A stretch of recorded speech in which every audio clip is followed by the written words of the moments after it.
السلام علیکم، welcome to done stories channel. کہانی شروع کرنے سے پہلے ہمارے چینل کو سبسکرائب کریں اور بیل بٹن دبا کر تمام ویڈیو نوٹیفیکیشنز آن کر لیں۔ آئیں سنتے ہیں قدیم زمانہ مصر کے پر اسرار ماحول میں جنم لینے والی ایک سحر انگیز داستان، سنہری تابوت۔ Next episode. لیکن پانی میرے پیٹ تک نہیں جا سکا، بس حلق اور ناک میں بھر گیا تھا۔ میں نے تڑپ کر اس شخص کو لات ماری اور وہ پیچھے لڑک گیا۔ اسی اسنا میں دوسرا شخص اوپر چڑھ آیا۔ میں اچھل کر کھڑی ہوئی تو ان دونوں نے جھپٹ کر مجھے دبوچ لیا۔ سامنے احمد جنیدی مجھے رسی کی سیڑھی سے اترتا نظر آ رہا تھا۔ مجھے دبوچنے والوں نے ایک بار پھر مجھے نیچے گرایا اور ان میں سے ایک نے میرے دونوں ہاتھ موڑ کر میری پشت پر کس دیے۔ دوسرا سٹیمر سنبھالنے میں مصروف ہو گیا۔ احمد جنیدی نے سٹیمر میں چھلانگ لگا دی اور اس کے بعد سٹیمر آگے بڑھ گیا۔ ہاتھوں کے بعد میرے پاؤں بھی رسی میں جکڑ دیے گئے۔ پھر اس شخص نے مجھے گھسیٹ کر ایک طرف بٹھایا۔ مجھ سے کچھ فاصلے پر کوئی اور بھی بیٹھا ہوا تھا جس کے خد و حال تاریکی میں نظر نہیں آ رہے تھے۔ سٹیمر نے ایک زبردست جھٹکے سے رخ تبدیل کیا اور ایک سمت اختیار کر کے آگے بڑھ گیا۔ میری کیفیت عجیب و غریب ہو رہی تھی، شدید غصہ بھی تھا اور خوف بھی۔ مجھے احمد جنیدی نے مارشل سے اغوا کیا تھا اور موت کے سفر پر چل پڑا تھا۔ اب کیا ہوگا؟ لیکن یہ سوچنے کا موقع نہیں ملا۔ اچانک مارشل کے برج پر سرچ لائٹ جل پڑی اور اس کی تیز شعاعی روشنی سمندر پر پڑی اور پھر وہ سٹیمر کا تعاقب کرتے ہوئے آگے بڑھنے لگی اور آن کی آن میں اس نے سٹیمر کو اپنی گرفت میں لے لیا۔ ہم سب تیز دودھیا روشنی میں نہا گئے۔ احمد جنیدی کے منہ سے بے اختیار نکلا، اوہ راز کھل گیا، انہیں پتہ چل گیا۔ رفتار تیز کر دو، رفتار تیز کر دو۔ اس سے زیادہ ممکن نہیں ہے سر، سٹیئرنگ پر کھڑے ہوئے شخص نے کہا۔ اچانک روشنی بجھ گئی، خاموشی چھا گئی۔ بڑی سنسنی کا احساس ہو رہا تھا، سر چکرا رہا تھا، آنکھیں بند ہوئی جا رہی تھی۔ سٹیمر پر موجود لوگ بھی سکتے کی سی کیفیت میں تھے۔ ایک ایک لمحہ چٹکتا ہوا گزر رہا تھا اور میں سوچ رہی تھی کہ سٹیمر روشنی میں تو آ گیا ہے، پھر ادھر سے کوئی کاروائی کیوں نہیں ہوئی؟ میرے اندازے کے مطابق کوئی 15 منٹ گزر گئے۔ پھر اچانک سٹیئرنگ پر کھڑا ہوا شخص دہشت بھرے لہجے میں بولا، کاروائی شروع ہو گئی ہے۔ کیا کہا؟ احمد جنیدی کا لہجہ بھی خوف سے بھرپور تھا۔ سٹیمر چلانے والے کے جواب دینے کی ضرورت پیش نہیں آئی۔ 3 سمت سے مدھم مدھم روشنیاں سفر کرتی ہوئی نظر آئیں۔ یقیناً یہ بھی سٹیمر تھے جو اس سٹیمر کے تعاقب میں چلے تھے۔ میرے دل کو کچھ ڈھارس ہوئی، یہ سخت خوفزدہ ہو گئی۔ اچانک مجھ سے کچھ فاصلے پر بیٹھا ہوا شخص بھرائی ہوئی آواز میں بولا، کھیل ختم ہو گیا جنیدی، میں آخری دم تک کوشش جاری رکھوں گا۔ احمد جنیدی نے جواب دیا۔ پھر سٹیمر چلانے والے سے بولا، رفتار تیز کر دو، ان کے نرگے میں آنے سے بچو۔ عجیب بات کر رہے ہیں آپ سر، اس کی رفتار اس سے زیادہ نہیں ہے، میں کیا کروں؟ اوہو، وہ دیکھو ان کا فاصلہ تو کم ہوتا جا رہا ہے۔ آخر ان کی رفتار اتنی تیز کیوں ہے؟ ان کی رفتار تیز نہیں ہے، بس انہوں نے ہمیں گھیرنے کے لیے خاص طریقہ کار اختیار کیا ہے۔ مشکل ہے نکلنا، بہت مشکل ہے۔ وہ بحری قزاق ہے، سمندروں کا کیڑا، سامنے والے آدمی نے کہا اور میں نے آواز پہچان لی۔ یہ عدنان ثنائی تھا۔ احمد جنیدی سہمے ہوئے انداز میں 3 سمتوں سے آنے والی روشنی کو دیکھ رہا تھا۔ صاف اندازہ ہو رہا تھا کہ انہوں نے فرار ہونے والے سٹیمر کو گھیر لیا ہے۔ دفتن ان پر سرچ لائٹس روشن ہو گئی، گو ان روشنیوں نے بھی ہمارے سٹیمر کا احاطہ نہیں کیا۔ لیکن بس چند لمحات تھے جب وہ سٹیمر تک پہنچنے والی تھی، اور یہ لمحات بھی گزر گئے۔ سب کو آنکھوں پر ہاتھ رکھنے پڑے۔ میں نے بھی گردن جھکا کر آنکھیں میچ لی۔ پھر میگا فون پر آواز ابھری، جو پہلے تو واضح نہیں تھی لیکن پھر صاف سرائی دینے لگی، تم لوگ مشین گنوں کی زد پر ہو، صرف 1 منٹ دیا جاتا ہے، سٹیمر کا انجن بند کر دو اور ہاتھ اٹھا کر کھڑے ہو جاؤ، کسی نے حرکت کی تو فائر کھول دیا جائے گا۔ یہ سمندر شارک مچھلیوں سے بھرا ہوا ہے، پانی میں کودے تو بدترین موت مارے جاؤ گے۔ 5 سیکنڈز گزر گئے ہیں، وارننگ پھر سن لو۔ وہی الفاظ پھر دہرائے گئے اور اچانک سٹیمر کا انجن خاموش ہو گیا۔ یہ کیا کیا تم نے گدھے کے بچے؟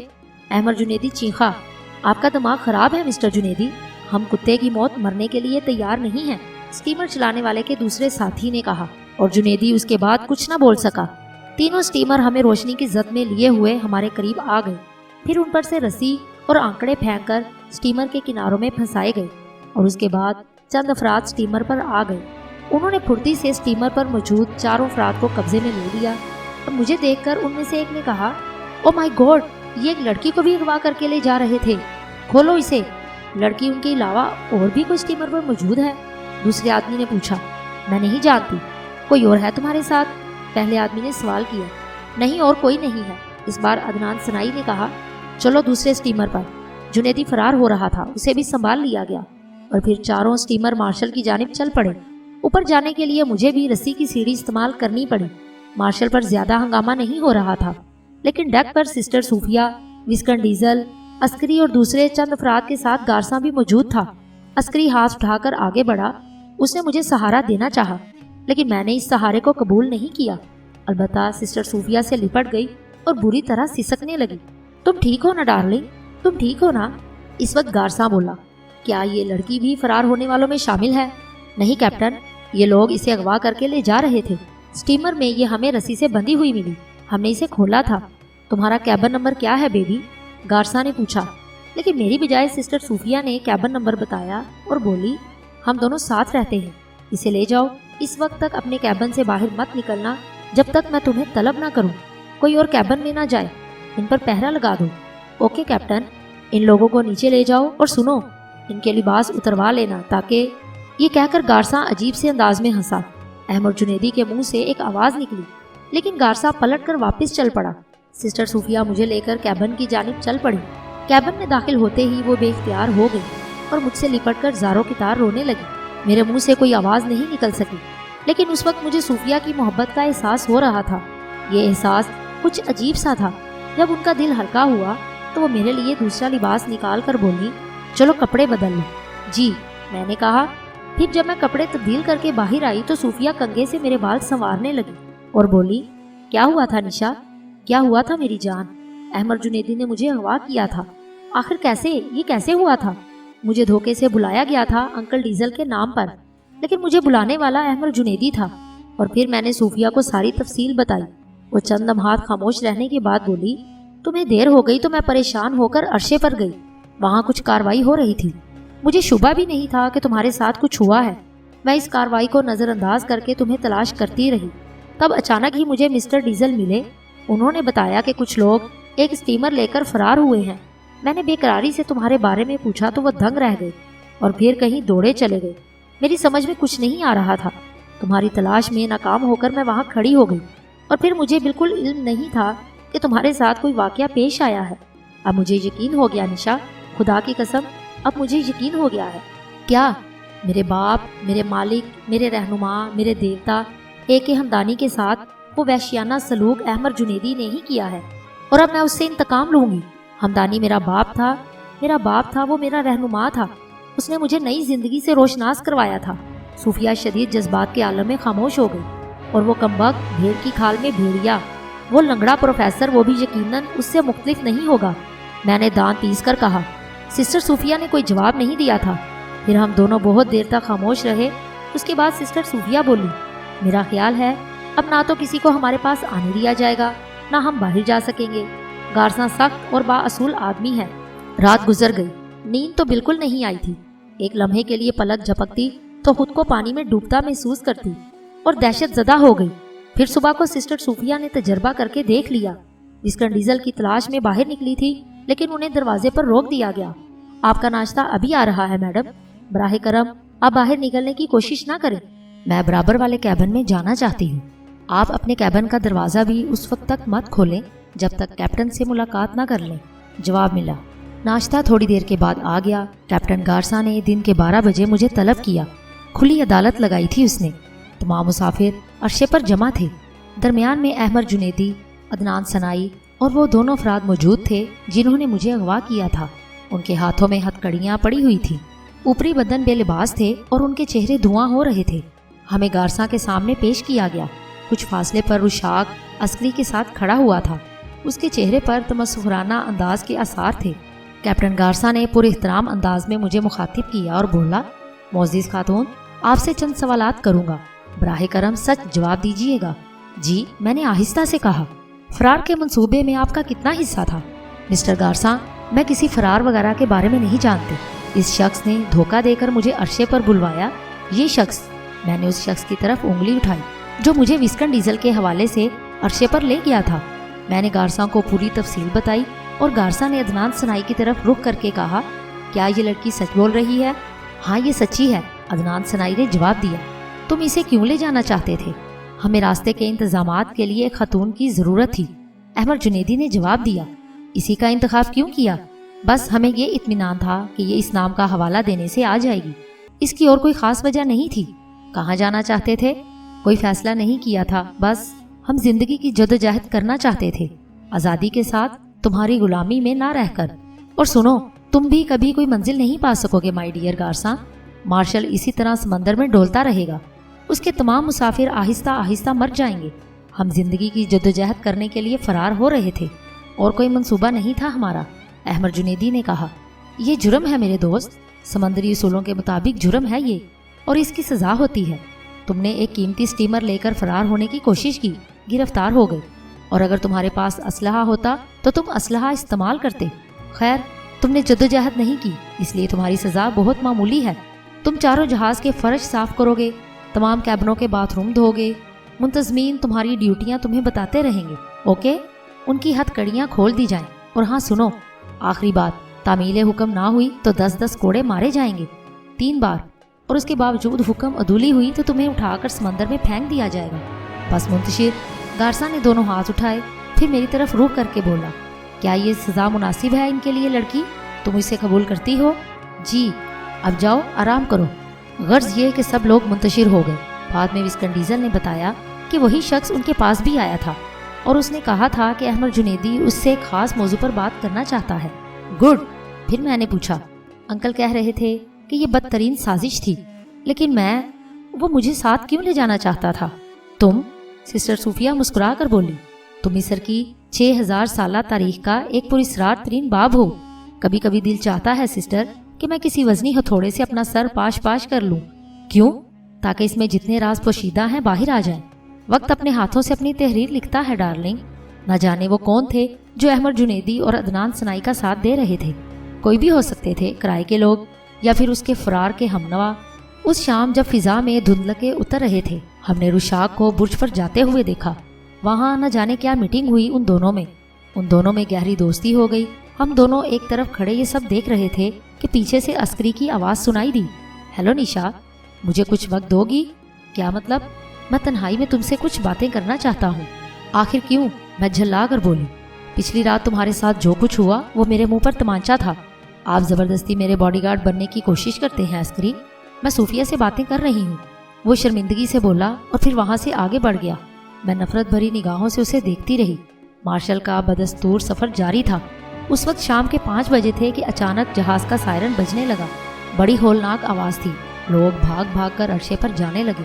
بہت سے لوگ عرشے پر ہی تھے، ہم بھی اوپر پہنچ گئے۔ تبھی مائکرو فون پر گارسا کی آواز ابھری، مارشل کے مسافر، خوشخبری سنو، ہم نے زمین دیکھی ہے، طاقتور دوربینوں سے زمین دیکھ لی گئی۔ ابھی آپ لوگ اسے نہیں دیکھ سکتے، ہم نے فاصلوں کا تعین کر لیا ہے، کل صبح تک ہم اس زمین کے قریب پہنچ جائیں گے۔ یہ خبر پورے وثوق سے دی جا رہی ہے۔ وہی ہوا جو ہونا چاہیے تھا۔ زندگی کو ترسے ہوئے لوگ پھر سے خوشیوں میں ڈوب گئے اور طرح طرح سے اس کا اظہار کرنے لگے۔ ہم تو صرف دیکھنے والے تھے۔ ویسے میں سوچ رہی تھی کہ رشاق احمد جنیدی سے کہیں زیادہ چالاک اور خطرناک تھا۔ احمد جنیدی اپنی حماقت سے عذاب میں گرفتار ہو گیا، جبکہ رشاق نے گارسا جیسے خطرناک آدمی کو اپنی مٹھی میں لے لیا۔ جہاز کے مسافر نہ جانے کیا کیا کرتے پھر رہے تھے، بیشتر تو ساری رات نہیں سوئے اور عرشہ پر ہی رہے۔ صبح سورج کی پہلی کرن کے ساتھ زمین کی صورت نظر آئی۔ میں اور صوفیہ بھی زندگی سے اتنے بیزار نہیں تھے کہ زمین کی خوشخبری کے باوجود گہری نیند سو جاتے۔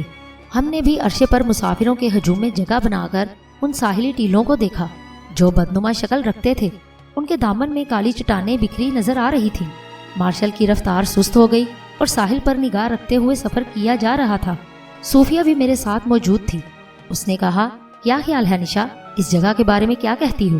شاید کوئی جزیرہ ہے، شاید غیر آباد سا لگتا ہے، ابھی کافی دور ہے۔ لگتا نہیں ہے، مجھے تو بے حد خوف محسوس ہو رہا ہے۔ کیوں؟ میں نے سمندروں میں ایسے جزائر کے بارے میں پڑھا ہے جو نامعلوم پراسرار ہوتے ہیں۔ اگر ایسا ہوا تو ہم ایک نئے عذاب میں گرفتار ہو جائیں گے۔ یقیناً ایسے جزائر میں آبادی کا نام و نشان تک نہیں ہوتا اور دنیا کو ان کے بارے میں کچھ معلوم بھی نہیں ہوتا۔ ایسی دل دہلا دینے والی باتیں نہ کریں سسٹر، پلیز ڈرا مت کرو۔ لیکن میرے اندر جو خوف ابھر رہا ہے میں اسے دبا نہیں پا رہی۔ ایک خوفناک خیال میرے دل میں آ رہا ہے۔ پہلے سمندر کے قیدی تھے، اب ایک ویران اور غیر آباد جزیرے میں قید ہو جائیں گے، اپنی دنیا سے دور اور سسٹر صوفیہ ایک گہری سانس لے کر خاموش ہو گئی۔ پلیز ایسی خوفناک باتیں نہ کریں سسٹر، ہو سکتا ہے آپ کا خیال غلط ہو۔ تم دیکھ رہی ہو مارشل ساحل کے ساتھ آگے بڑھ رہا ہے، ابھی تک کوئی عمارت یا ایسی کوئی شے نظر نہیں آئی جس سے یہاں انسانی وجود کا پتہ چل سکے۔ پتہ نہیں، میں نے خوفزدہ لہجے میں کہا۔ جہاز کے دوسرے مسافروں کو ذہنوں میں کیا تھا اس کا اندازہ مشکل تھا، ممکن ہے دوسرے لوگ بھی ہماری طرح ہی سوچ رہے ہوں۔ اب سورج خوب چمکنے لگا اور ہر شے صاف نظر آ رہی تھی۔ مارشل پورے جزیرے کا چکر لگا رہا تھا، پھر اس کا یہ چکر پورا ہو گیا اور روشن دن میں اسی بات کی تصدیق ہو گئی کہ یہ کوئی غیر آباد جزیرہ تھا۔ اس دوران تجربے کار کپتان نے مارشل کو لنگر انداز کرنے کے لیے مناسب جگہ کا انتخاب کر لیا۔ چنانچہ چکر مکمل کرنے کے بعد جو جگہ منتخب کی گئی تھی وہاں دو بلند و بالا پہاڑ اپنی وسعتوں کا آغاز کرتے تھے۔ ان کے درمیان ایک وسیع درہ بالکل اسی طرح نظر آ رہا تھا جیسے جزیرے کا داخلی دروازہ ہو۔ مارشل کے لنگر ڈال دیے گئے۔ مسافروں میں جو سنجیدہ اور تجربہ کار افراد تھے وہ صورتحال کا اندازہ کر چکے تھے، لیکن زیادہ تر ایسے تھے جو زمین مل جانے سے خوش تھے اور انہوں نے بعد میں پیش آنے والی صورتحال پر غور نہیں کیا۔ گارساں بھی عرصے پر آ گیا۔ آخر اس نے کہا، دوستو، زمین ہمارے سامنے ہے اور اس کے اطراف کا چکر لگانے سے ہمیں اندازہ ہو گیا ہے کہ یہ صرف ایک جزیرہ ہے، ہمیں اس کی نوعیت کا کوئی اندازہ نہیں ہے۔ بظاہر یہ غیر آباد معلوم ہوتا ہے، لیکن بہرحال یہاں ہمیں سمندر کے بے معنی سفر سے نجات حاصل ہوئی۔ اس بات کے امکانات بھی ہیں کہ جزیرے کے اندرونی حصے میں ہمیں آبادی مل جائے۔ ہو سکتا ہے کسی جدید ملک نے یہاں اپنا کوئی ریسرچ کیمپ قائم کیا ہو۔ میں محسوس کر رہا ہوں کہ آپ میں سے کئی شخص جزیرے پر اترنے کے لیے بے چین ہیں۔ میں نے آپ کی حفاظت خشکی پر پہنچانے کی ذمہ داری قبول کی تھی، جسے میں نے پورا کر دیا۔ میں آپ کا حکمران نہیں ہوں، لیکن میں آپ کی اپنی زندگی اور بہتری چاہتا ہوں، اور اس کے لیے ایک بار پھر میں آپ کی اجازت چاہتا ہوں۔ جہاز کے تمام مسافر گارساں سے خوش تھے۔ انہوں نے اسے بخوشی اجازت دے دی کہ وہ رک کے آئندہ کے راستے منتخب کرے۔ تب گارساں نے کہا، میں آپ کے ساحل پر جانے کے انتظامات کرتا ہوں۔ کوئی شخص بے اعتدالی کی کوشش نہ کرے اور میری اجازت کے بغیر ساحل سے آگے بڑھنے کی کوشش بھی نہ کرے۔ تمام مسافر زمین پر ایک جگہ جمع ہو جائیں، پھر آگے کے بارے میں فیصلہ کریں گے۔ آہستہ آہستہ لانچیں پانی میں اتاری جانے لگیں اور مسافر پورے منظم ہو کر ساحل کی طرف چل پڑے۔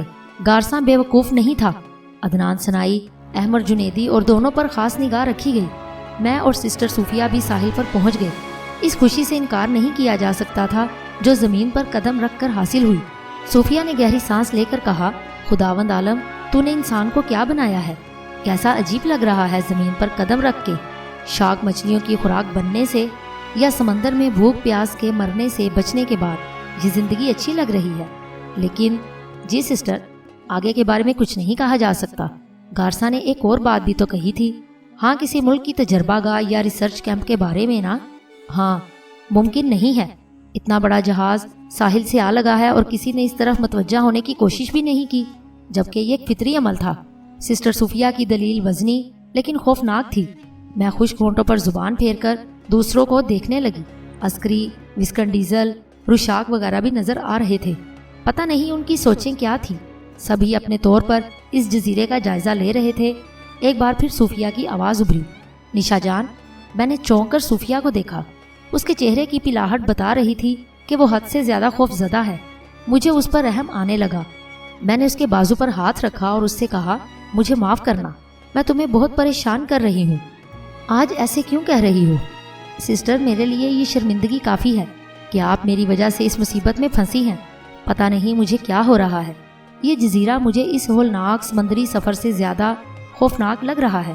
تم نے خاص بات محسوس نہیں کی کیا؟ یہاں زندگی کا نام و نشان نہیں ہے، ورنہ ایسی جگہوں پر سمندری پرندے، سیگل وغیرہ ضرور نظر آتے ہیں۔ لیکن یہاں تم کیا دیکھ رہی ہو؟ میں نے کوئی جواب نہیں دیا، اور گارساں واقعی بادشاہ نظر آ رہا تھا۔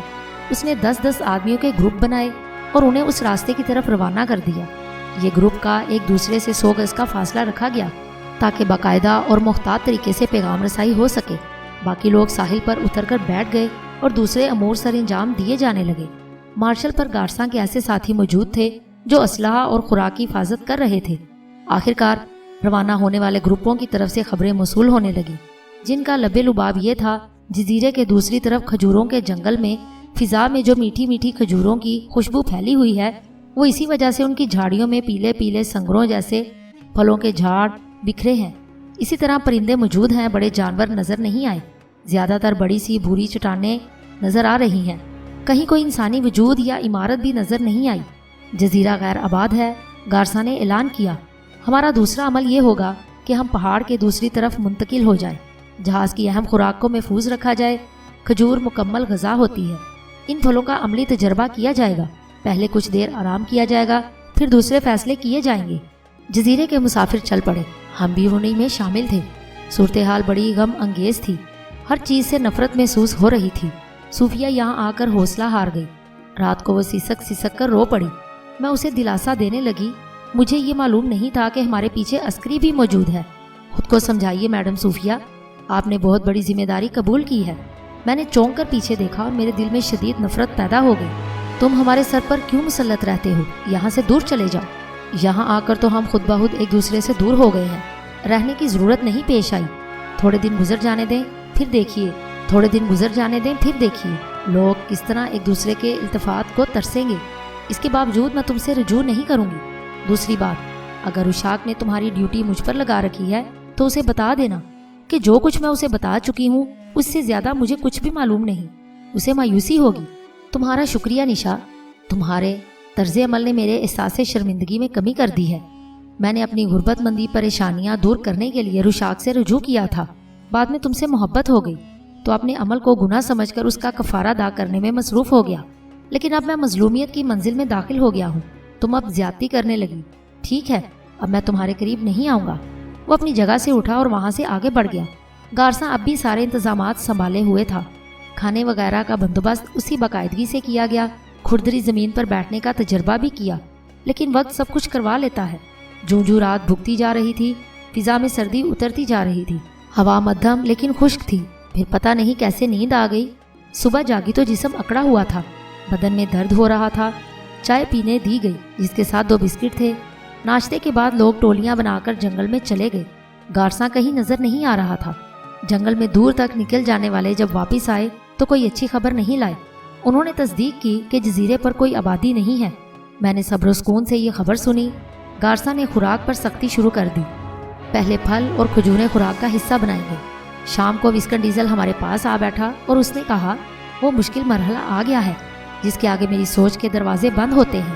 میں تم لوگوں کو کوئی دلاسا نہیں دے سکتا۔ ٹھیک ہے انکل، ہم نے اپنی تقدیر سے سمجھوتا کر لیا ہے، میں نے ٹھنڈی سانس لے کر کہا، مگر میری تقدیر کیوں کالی ہو گئی؟ میں کیا کروں؟ اچانک صوفیہ پھٹ پڑی اور ہم دونوں چونک کر اسے دیکھنے لگے۔ ڈیزل نے کہا، مارشل پر جتنے مسافر ہیں ان میں سے کسی کو یہ خبر نہیں تھی کہ واپسی پر کسی مشکل کا شکار ہو جائیں گے۔ جو کچھ ہوا ہے سب کی توقع کے خلاف ہوا ہے۔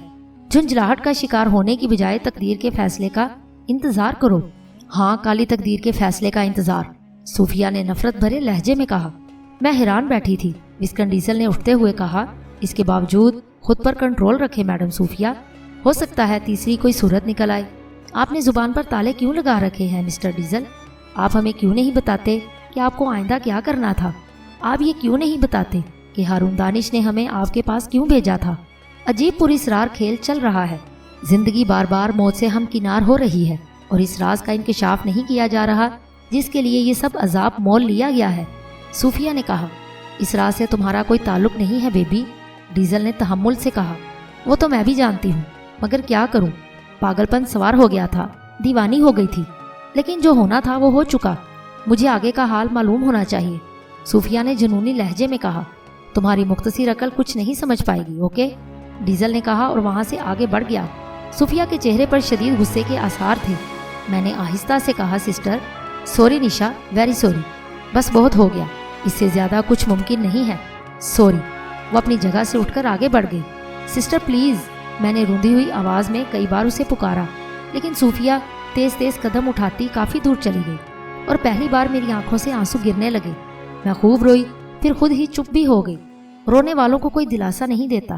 میں اکیلی ہی تھی، مسافر عورتوں میں میں اکیلی ہی تھی۔ میں بے اختیار رو پڑی اور خود ہی خاموش ہو گئی۔ ہر ایک کے رونے کی وجہ مختلف تھی۔ میرے ساتھ جو کچھ تھا وہ میرے رونے کے لیے کافی تھا۔ اب تو عسکری بھی ناراض ہو گیا تھا، صوفیہ بھی چھوڑ کر چلی گئی، وسکن ڈیزل نے بھی بے بسی کا اظہار کر دیا تھا۔ اب کیا ہوگا؟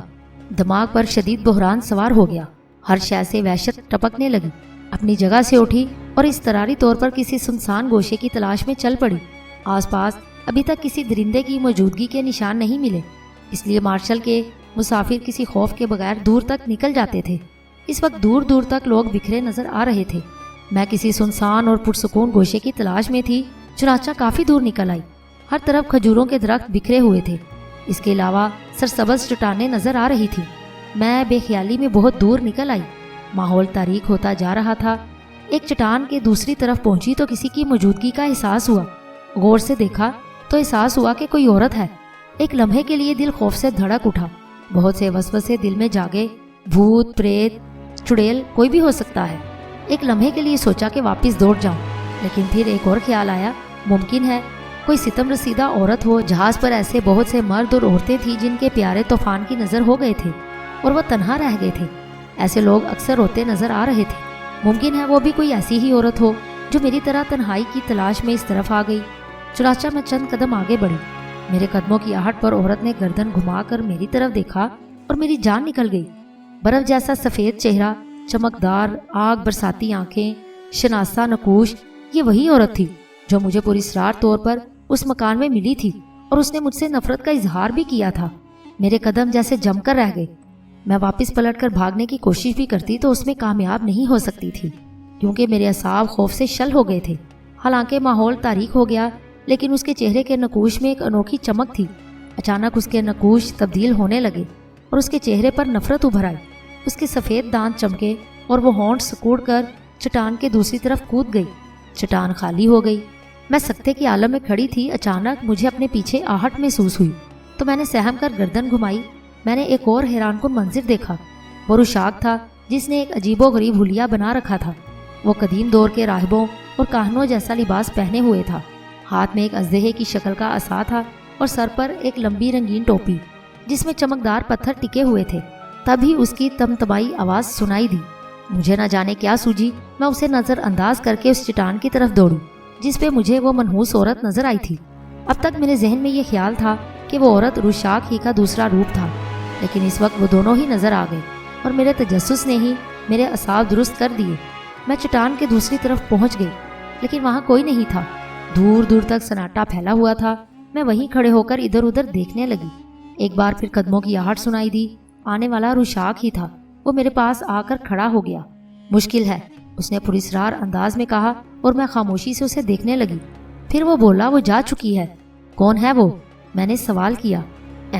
وہ جیسے چونک کر بولا، لیکن صاف ظاہر ہو رہا تھا کہ اس کا یہ چونکنا مصنوعی ہے۔ میں نے اسے محسوس کر لیا۔ کچھ لمحوں کے بعد میں نے کہا، ایک سوال کروں مسٹر رشاک؟ جی بالکل۔ آپ یہاں کیا کر رہے ہیں؟ معصوم سوال ہے، کیا جواب دوں؟ آپ میرا پیچھا کر رہے ہیں؟ ہاں، وہ سکون سے بولا۔ آخر کیوں؟ اس سوال کا جواب پہلے بھی دے چکا ہوں، دوبارہ سن لو۔ میں اکثر تمہارا تعاقب کرتا ہوں، خصوصاً ان اوقات میں جب تم تنہا ہوتی ہو اور دوسروں سے الگ تھلگ۔ ان اوقات میں میں تم سے دور نہیں ہوتا۔ آخر کیوں؟ اس خیال سے کہ شاید تنہائی میں ہارون دانش تمہارے پاس آنے کی کوشش کرے اور میں ایک بار صرف اسے بتا سکوں کہ میں اس کا دشمن نہیں، دوست ہوں۔ کیا تمہیں یقین ہے کہ وہ میرے آس پاس ہوتے ہیں؟ تمہیں یقین نہیں ہے؟ مجھے؟ میں چونک کر بولی۔ ہاں بیبی، تم نے مجھ سے جو فاصلے اختیار کر رکھے ہیں ان میں تمہارا قصور نہیں ہے۔ ہارون دانش نے جو راستے اختیار کیے ہیں وہ غیر دانش مندانہ ہیں، اور وقت بتائے گا کہ ان فیصلوں نے اسے کیا نقصان پہنچایا۔ اور تم بھی بہت سی حقیقتوں سے آشنا ہو، لیکن ہارون کی طرح تم بھی مجھ سے تعاون نہیں کر رہی۔ میں کون سی حقیقتوں سے آشنا ہوں؟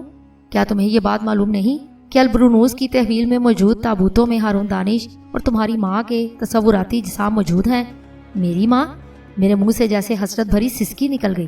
میں نے تصوراتی کا لفظ استعمال کیا ہے، وضاحت بھی کر دو، میں نے عاجزی سے کہا۔ ممکن نہیں بیبی، یہ کہانی تاریخ میں گم ہو گئی ہے۔ ہم سبھی تاریخ کی کھوج میں ہیں۔ رشاک کی پراسرار آواز ابھری۔ مجھے کچھ نہیں معلوم۔ تمہیں معلوم ہے، وہ بولا۔ مجھے کچھ نہیں معلوم، میں نے چیخ کر کہا۔ جھوٹ بول رہی ہو تم۔ میں نے تہہ خانے میں تمہارے الفاظ سنے تھے۔ تم اپنے باپ کو مخاطب کر رہی تھی، وہ بھی کرخت لہجے میں بولا، اور میں گہری گہری سانسیں لینے لگی۔ میں نے ذہن کو سنبھالا اور کہا، مجھے بہت بعد میں معلوم ہوا تھا۔ ابرونوس کی زندگی میں مجھے یہ معلوم نہیں تھا کہ اس کا وسکن ڈیزل سے کوئی تعلق ہے۔ وسکن ڈیزل؟ رشاک کی آواز میں بھیڑیوں جیسی گھبراہٹ پیدا ہو گئی۔ اگر تم سچ کہہ رہی ہو تو اس بات کے امکانات ہیں کہ وسکرن ڈیزل۔ رشاک نے جملہ ادھورا چھوڑ دیا اور خاموش ہو کر کچھ سوچنے لگا۔